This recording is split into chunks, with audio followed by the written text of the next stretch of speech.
We're gonna go over seated cable rows. Again, like any movement, you can grip this 100 different ways with any kind of attachment, a bar.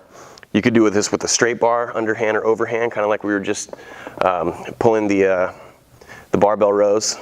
You can do it with an attachment like this. Some call it a T-bar. This is a little bit wider than a T-bar. We're just gonna allow for a neutral grip. Okay, that's obviously gonna hit different parts of the back than if you were supinated or pronated. Or you could do this with one hand. Okay, so we're gonna briefly go through all of them, and I'm just gonna kind of show you the basic principles that you can apply to all of these to get the most out of your cable row, right? First things first, it's a back movement, right? So chest out, shoulders back. Even when you come forward, see a lot of this. Okay, what's happening when you do that? You drop the chin, the back rounds, okay? It lengthens. If you want to shorten it, you gotta keep those shoulders back, right?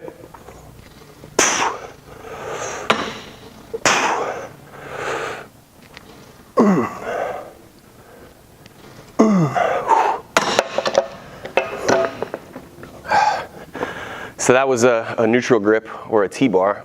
We're gonna go into one-handed unilateral rows. See how I moved that to the other side? It's like a whole new exercise. All right, you can see this is the bar that you would do lat pull downs with. So it's got that bevel on the end.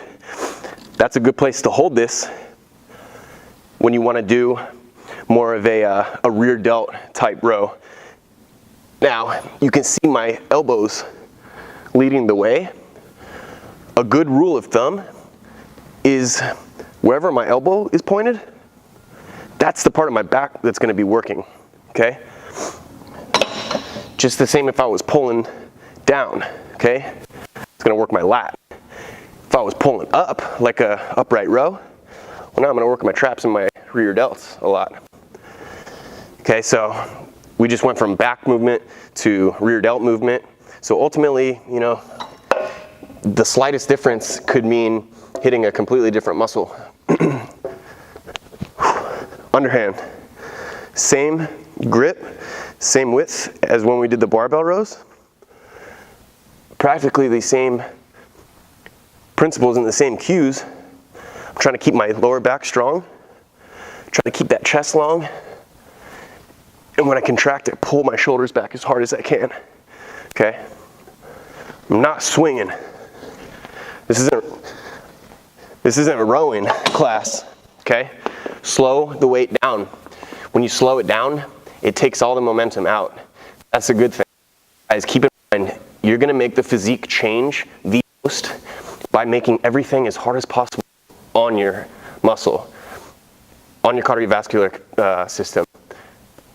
Same goes with your nutrition. Like if you can put yourself under that stress, under that tension, or deal with that hunger, you're gonna see more results than if you went the comfortable route.